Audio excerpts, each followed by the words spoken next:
Soy Fernando Díaz Villanueva, hoy es 20 de diciembre de 2018 y esto es La Contracrónica.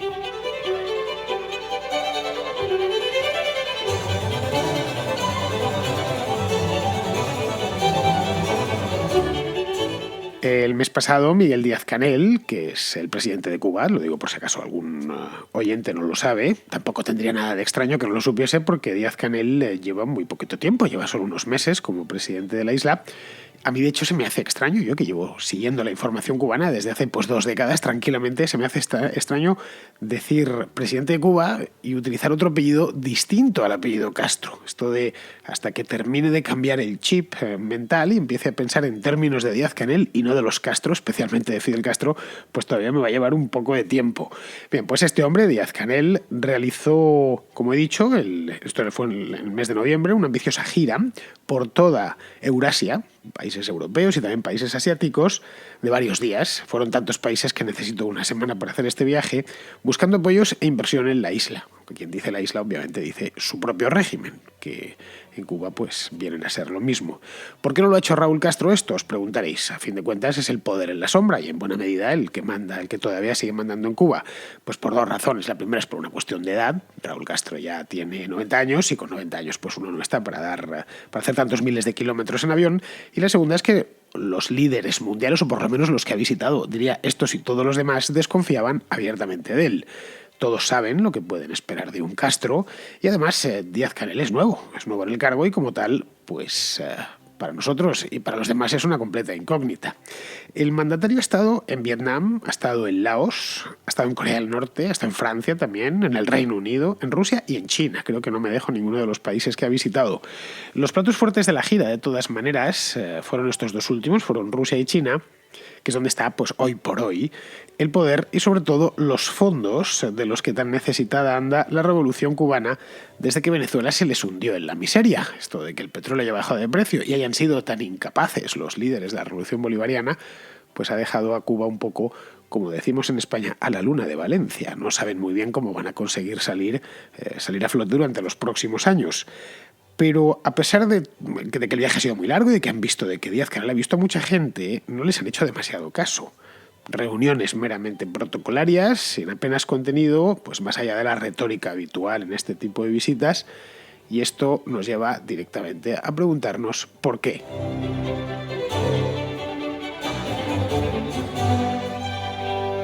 El periplo por Europa por Europa y Asia, básicamente por Asia más que por Europa, que Díaz-Canel dio el mes pasado, tuvo cierto regusto a los años 60. A mí me lo pareció, fui siguiéndolo a través de medios cubanos, sobre todo tanto de la isla de Cuba, que por supuesto están en internet, el Granma, lo tenéis en internet desde hace muchos años, además, por si queréis consultarlo. Y además, desde que los venezolanos pagaron aquel cable de conexión que conecta Cuba con Venezuela, un cable submarino, quiero decir, de transmisión de datos, uno accede bastante mejor a los servidores cubanos. Antes era lentísimo. Si era lento desde fuera, no quiero ni pensar lo que sería desde dentro. Bien, pues esto, siguiéndolo, como os decía, me trajo recuerdos de algo que no he vivido, pero sí, al menos históricos, que sí he estudiado, de lo que era el castrismo internacional en los años 60 del siglo pasado, cuando los líderes de la Revolución Cubana, los barbudos, recorrían el mundo en viajes interminables.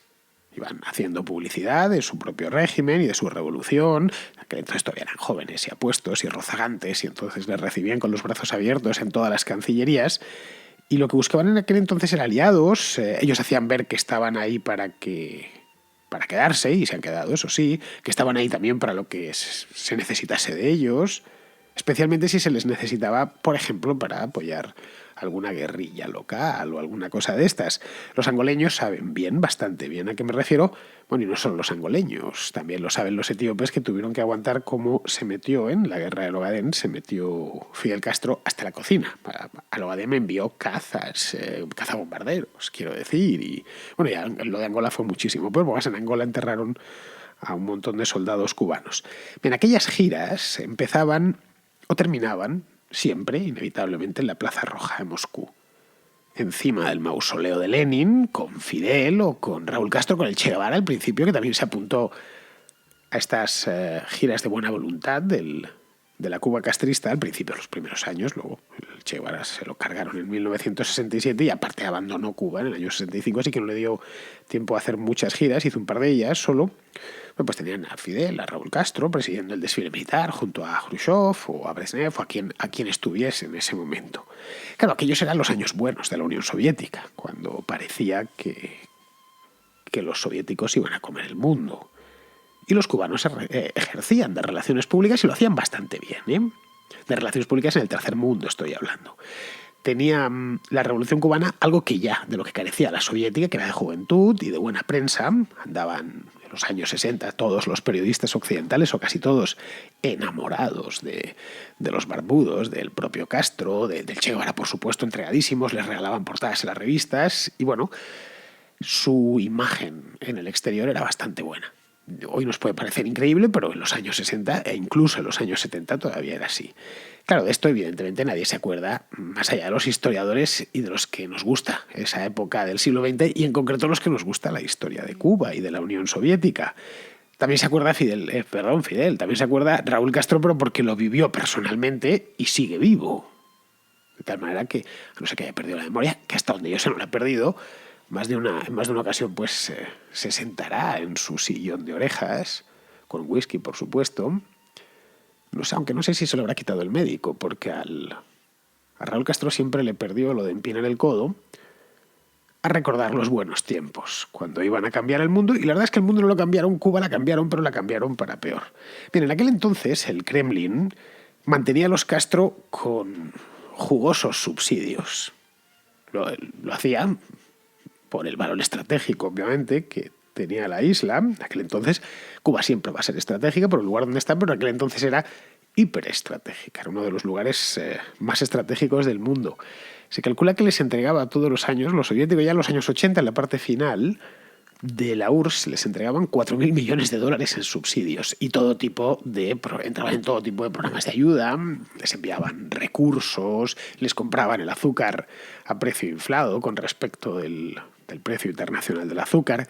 En fin, que a Castro la revolución no solo no le salió gratis, sino que además sacó muchísimo de ella. Mientras los cubanos, entre tanto, estaban con la cartilla de racionamiento, pero al régimen le iba bastante bien. El problema es que en el año 91 la Unión Soviética desapareció. Y tan pronto como desapareció la URSS, automáticamente desapareció también este subsidio. Y esto condenó a Cuba a lo que se le llamó entonces el periodo especial, que fue una década espantosa de necesidad. Cualquier cubano que lo haya vivido os lo puede contar en primera persona. Pasaron hambre, hubo muertos por inanición en Cuba, el transporte quedó totalmente colapsado dentro de la isla, pusieron a llevar a la gente en La Habana, por ejemplo, en tráilers. Las historias del periodo especial son para no dormir, literalmente. Esto fue porque el régimen cubano no producía nada y llevaba, pues para entonces, 30 años viviendo esencialmente de las dádivas de los soviéticos. Se pensó en aquel momento que no iba a poder aguantar mucho Fidel Castro. En 91, 92, 93, a principios de los 90 se suponía que era una cuestión de meses, cuando no de pocos años, que el castrismo cayese porque la gente estaba pasando hambre. Pero no, los Castro consiguieron aguantar, sometiendo a todo tipo de privaciones a los cubanos para que ellos, Fidel y su partido, siguiesen en el poder. Esto se ha debatido mucho desde entonces, cómo es posible que aguantasen y por qué aguantaron. ¿Por qué los líderes cubanos hicieron lo posible y lo imposible para mantenerse ahí? Yo creo que es porque intuían que si hacían la más leve reforma, les pasaría lo que les sucedió a los caudillos comunistas del este de Europa. O peor aún, lo que le pasó a Nicolae Ceausescu, que le fusilaron después de un juicio sumario. Y Castro, que era muy aprensivo, Fidel quiero decir,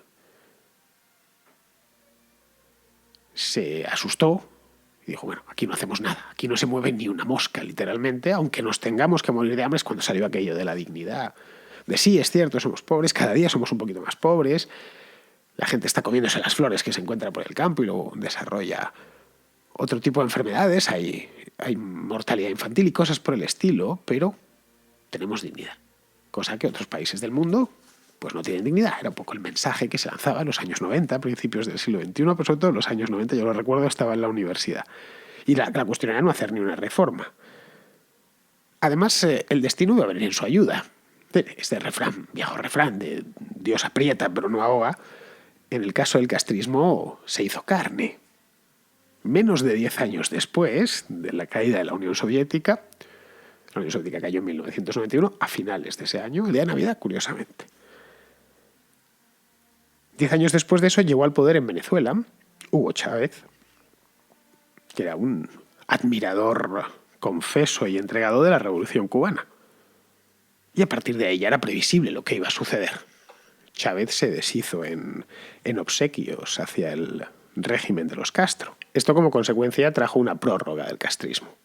No sabemos, de no haber aparecido Hugo Chávez, si a principios de este siglo los Castro hubieran terminado tirando la toalla, en torno al año 99, 2000, 2001, porque la situación era muy grave. Pero no, apareció esto y les permitió seguir sin hacer ningún tipo de reforma. Es decir, mantener la pureza cuasi estalinista del régimen. Tampoco habían tenido necesidad antes, pero la situación era muchísimo más grave en el año 99, en el 2000, que en el 91. Y además les permitió otra cosa. No necesitaban ya extender el periodo especial, porque volvía a entrar dinero fresco. Es decir, que a partir del año 2000, Caracas tomó el relevo de Moscú para mantener a la aristocracia revolucionaria cubana y a todo su aparato represivo. Pues bien, todo esto ha sido los últimos 15 años de historia de Cuba. Son los años venezolanos, podríamos llamarlo. 30 años soviéticos, 10 años de miseria sin paliativos y 15 años de... Bueno, alguno más de 15, ya son 18. Pero bueno, básicamente el sistema quiebra en 2014, que es cuando el precio del crudo se desplomó, finales de 2014, y quedó además al descubierto el desastre de gestión económica bolivariana. La PDVSA, por ejemplo, pues produce mucho menos petróleo hoy que hace 15 años o que hace 20 años. No sé dónde leí el otro día que estaba produciendo Venezuela hoy el mismo número de barriles que en los años 40. Es decir, una cosa extraordinaria. Y no es porque se haya acabado sus reservas, todo lo contrario. Venezuela tiene unas reservas probadas, las mayores del mundo, sino porque el manejo de la industria petrolera es tan pésimo que cada año producen menos. Esto ha conducido a un hecho previsible, y es que si no hay de dónde sacar, tampoco hay de dónde dar. Y desde el año 2015 el subsidio venezolano se ha encogido sustancialmente, lo que ha colocado a la Cuba de los Castro, ahora la Cuba de Díaz-Canel, en una posición especialmente delicada.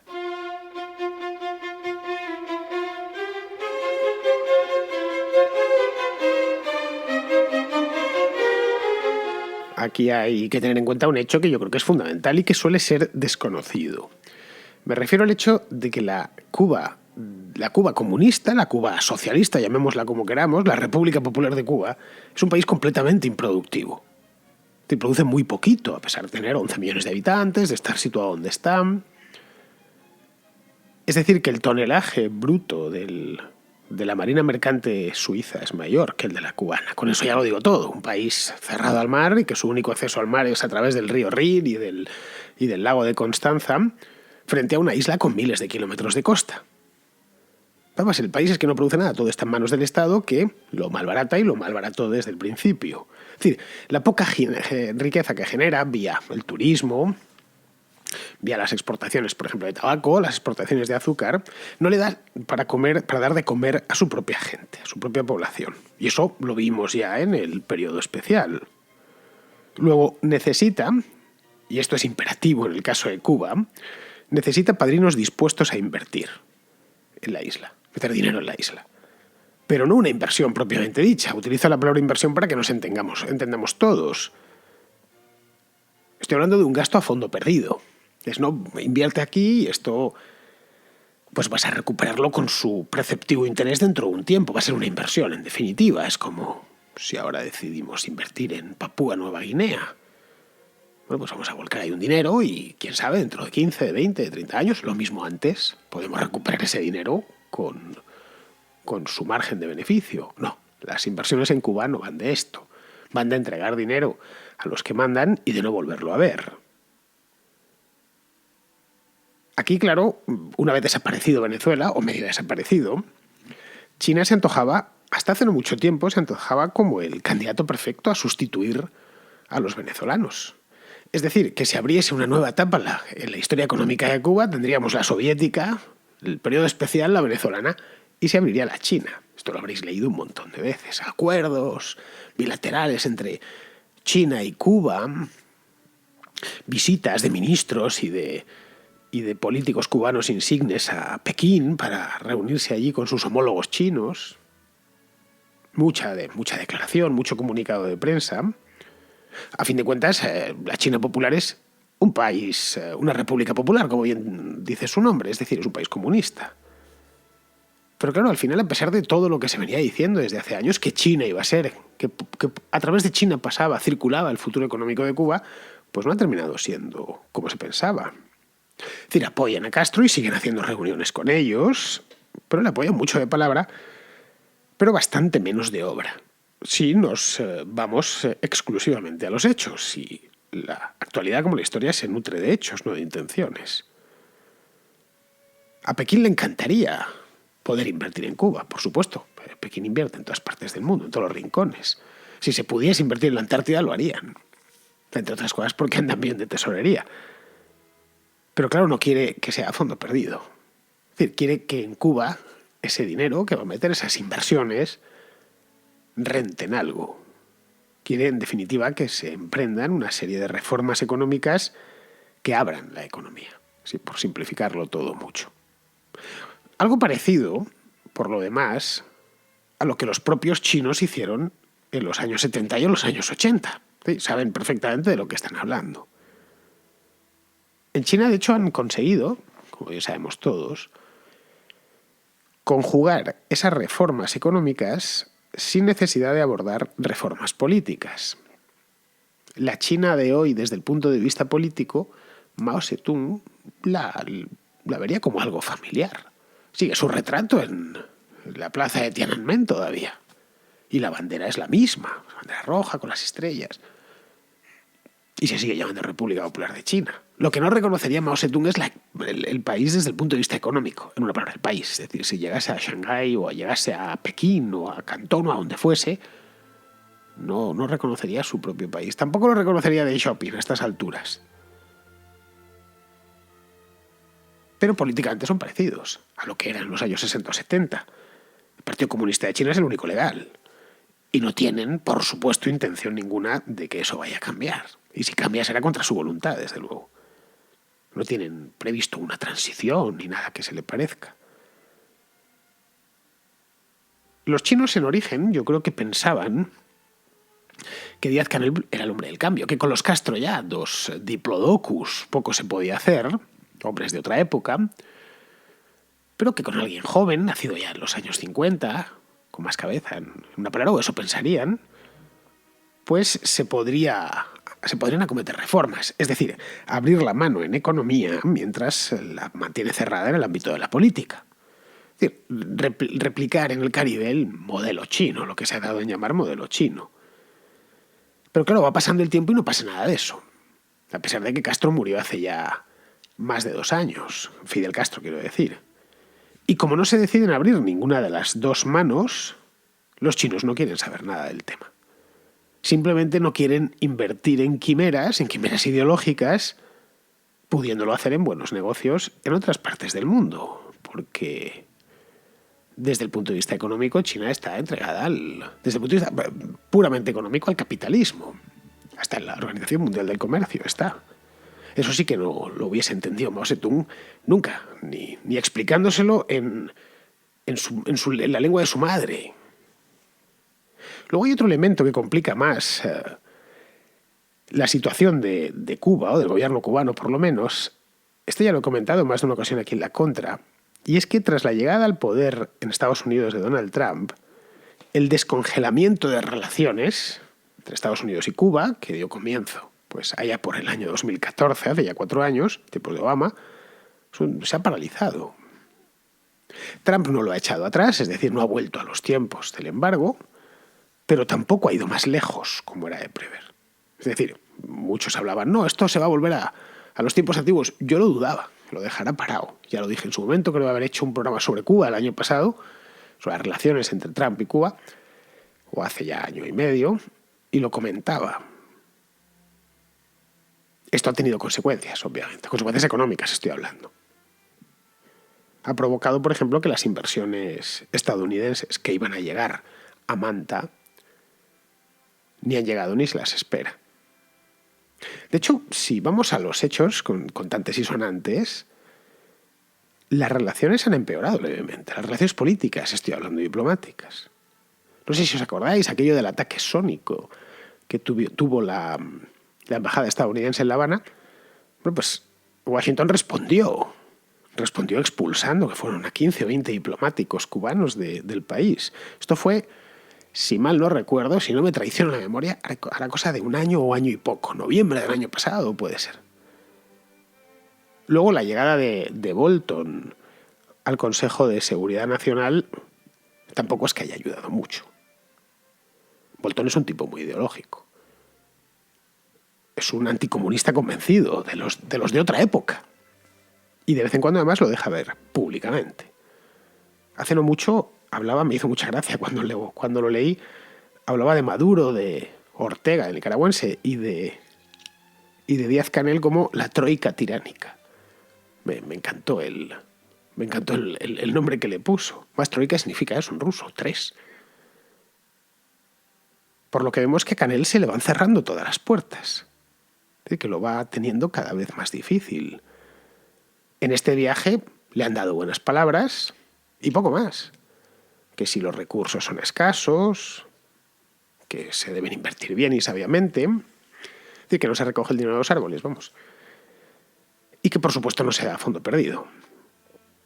Incluso en Moscú, donde le pusieron una alfombra roja y le recibió Putin en persona, no quieren gastar lo que no tienen.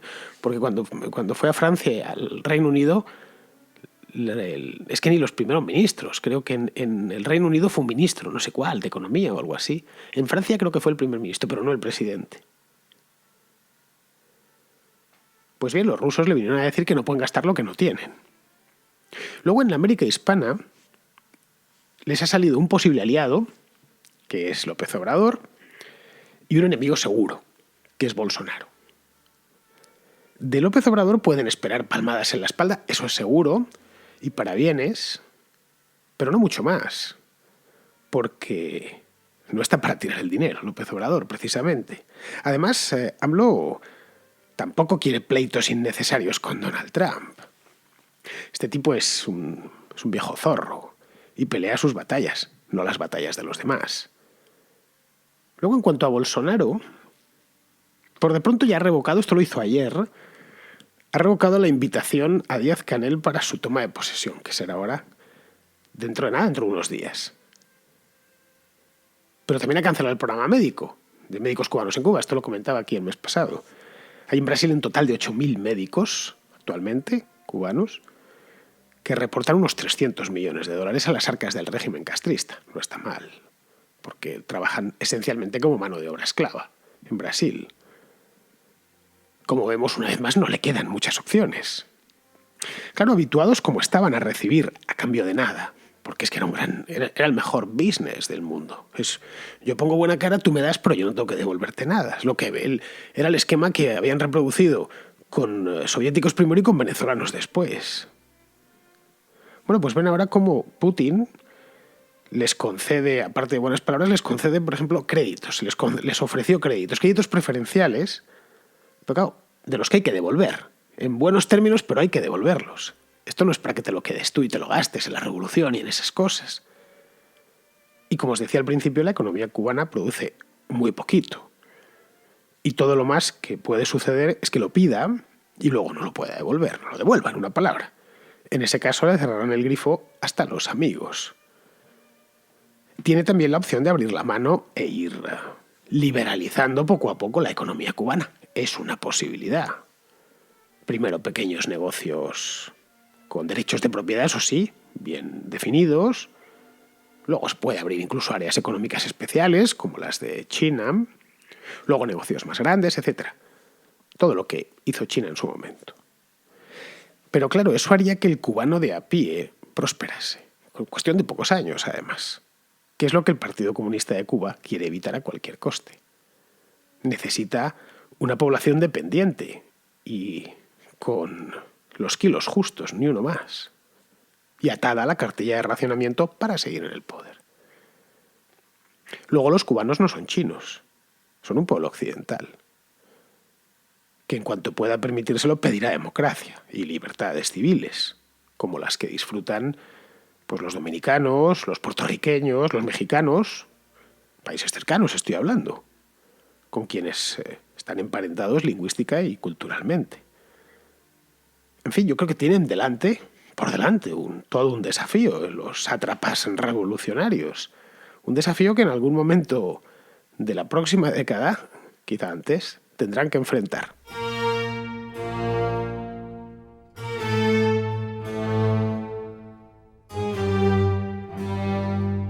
Una oyente de Valencia que se llama Patricia, no es la primera vez que entra, me trae un tema del que lo desconozco todo, pero bueno, que me permite la oportunidad de enterarme mejor y ya de paso de que nos enteremos todos.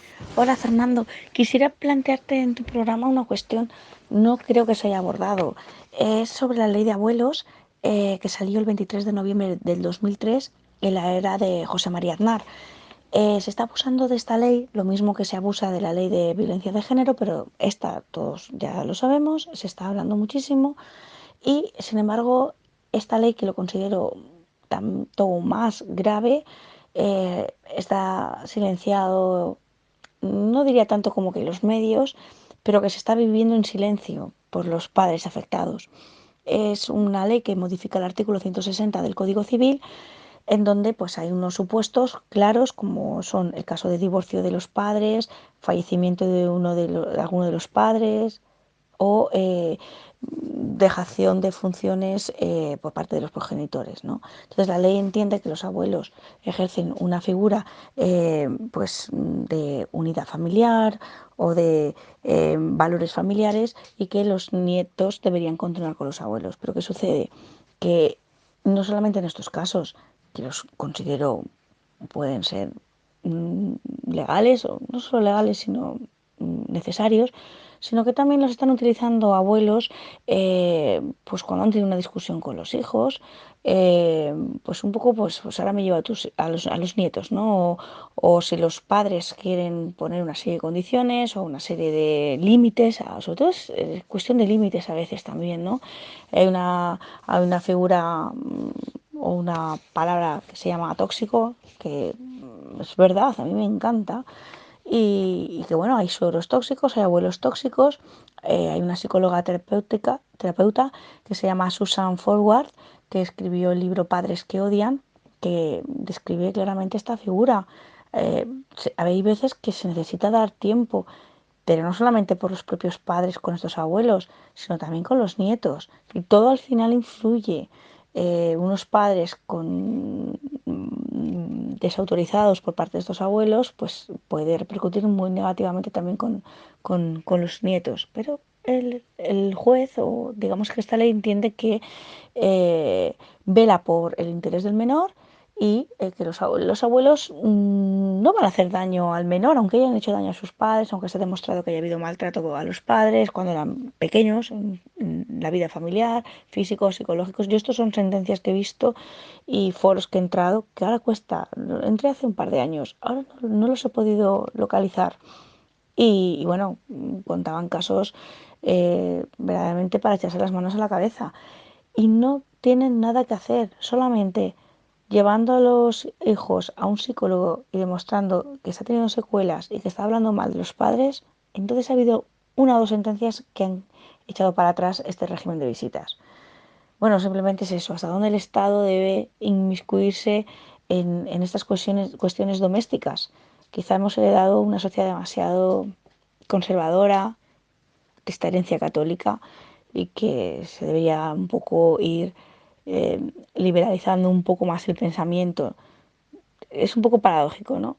A veces se habla de la sexualidad de los niños, de los colectivos LGTBI y luego seguimos teniendo leyes así tan tan retrógradas. Pues muchas gracias, Patricia.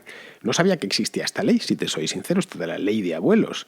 Pero vamos, aquí entiendo por lo que te he escuchado, por lo que nos cuentas, que la intención del legislador era decir que los niños son los que tienen derecho a tener abuelos, y no los abuelos derecho a tener niños. Es decir, que lo que prima siempre es el derecho infantil sobre el de los adultos. Pero sí, vamos, por lo poco que me has comentado, creo que el Estado en sí no debería meterse en esto, habiendo, por ejemplo, juzgados de paz, que son los que deberían estar para estas cosas, asuntillos menores dentro de las familias, y que están infrautilizados en España. Que mi nuera no me deja ver a los niños porque nos llevamos mal y hemos discutido. Pues se va al juez de paz de la localidad o del pueblo, del barrio, y el juez de paz media de común acuerdo y emite una sentencia que hay que cumplirla, por muy de paz que sea, hay que cumplirla, entre los padres y los abuelos. Tienes que dejar ver al niño los lunes de 6 a 7. Y se ve al niño y asunto resuelto. No lo sé. Si alguien conoce algo más sobre esta ley, pues que me lo haga saber. Ya de paso que nos lo haga saber a todos. Bien, tengo otra llamada con una pregunta de Juan Fra, que es un oyente de Las Palmas de Gran Canaria, sobre Albert Rivera y Vox. Buenos días, Fernando, y buenos días a todos los compañeros de La Contra. Yo quería preguntarte, Fernando, ¿por qué crees tú que Albert Rivera se niega a tener conversaciones con Vox y sí con el PSOE y con el PP para gobernar en Andalucía? Quería saber simplemente cuál era tu opinión. Un saludo a todos y gracias. Pues mira, Juanfra, esto me lo preguntaron hace 2 días en Barcelona. Después de la charla hablamos un poco de todo y también hablamos de esto porque acababa de suceder. Yo personalmente creo que es un cálculo electoral. Rivera ve que el centro derecha está ya atestado, hay 3 partidos, hay demasiado partido para tan poco votante, y claro, solo puede crecer por su izquierda, quitándole votos al PSOE. Y de ahí ese corrimiento que está haciendo. Está mostrándose a los votantes, hipotéticos votantes que quiere seducir, está mostrándose pues en todos sus esplendores. No temáis que yo también soy socialdemócrata. ¿Por qué? Pues porque a la derecha lo tiene más complicado porque hay 2 partidos. Eso es lo que yo creo, que es un cálculo electoral. Esa es mi opinión. De cara además a las elecciones del año 2019. Ya veremos eso, con esto no significa que le salga bien. Lo mismo lo termina pagando, o lo mismo vemos que consigue birlarle al PSOE 500.000 o 1 millón de votos. No tenemos ni idea. Muy bien, pues vamos a ir acabando ya. Vamos con Pizarro, que nos hace su comentario final del programa sobre lo que hablaba yo el otro día, el tema del referéndum o el nuevo referéndum del Brexit.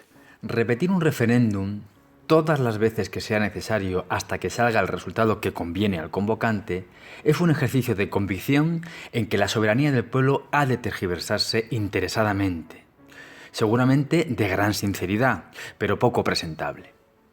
En casos como el Brexit, los demócratas toman conciencia de que los asuntos complejos que precisan de la orientación de técnicos y de expertos, pero en los que decide emocionalmente la gente, no tienen ninguna posibilidad de acierto. Además, en estos casos, la realidad matemática de que el 51 es distinto del 100 y de que el redondeo del 51 al 100 no equipara cosas semejantes, deja de ser maquillada por la supuesta virtud de las mayorías. Cuando uno está embarrado en un jardín y sabe que salga por donde salga va a generar un estropicio mayúsculo, puede estar tentado de imaginar que si sale por donde entró, la cosa será más leve. Pero como al jardín se ha entrado por las bravas y en contra de la mitad de los embarrados, esa salida es seguramente una de las de mayor escarnio. En fin, dilatar el asunto es aumentar su hiel, pero como ya es nauseabundo, se entiende que no encuentren el valor para afrontarlo. Un cordial saludo de Pizarro. Hasta aquí hemos llegado en esta contra del jueves 20 de diciembre. Quedan ya nada, 5 días para la Navidad, pero vamos, no me voy de vacaciones, no me voy a ir de vacaciones. Mañana, por supuesto, día 21, habrá programa y este fin de semana también. Las Navidades del año pasado no me fui, las del anterior tampoco. A ver, estas son las terceras Navidades que estoy con vosotros. 2017, 2016, sí, justo. Este programa empezó a principios de 2016, bueno, pues tampoco va a ser este año. Así que nada, mañana habrá programa y yo os espero por aquí. Hasta mañana, amigos.